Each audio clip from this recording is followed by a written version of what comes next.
Okay, now I'm going to show you just how to do some simple typing. I'm going to click here to add the title, and I am going to change it to Landmark Art Project. For this, I'm going to add my name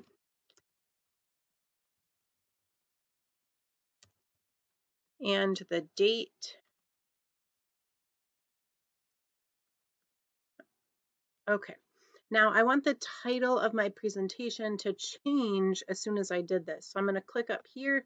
When I do, notice it changed to Landmark Art Project, which is perfect, exactly what I wanted. Okay, I like the look of this. Now I want to add a new slide because that's just the title slide for my project. There are two ways you can add a slide. You can click the slide menu at the top and click new slide. And I have a new slide. Okay. The other way is to use the keyboard shortcut, Control M. Control M. Okay, adds a new slide. If you forget what the keyboard shortcut is, next to new slide, it says Control M. Okay.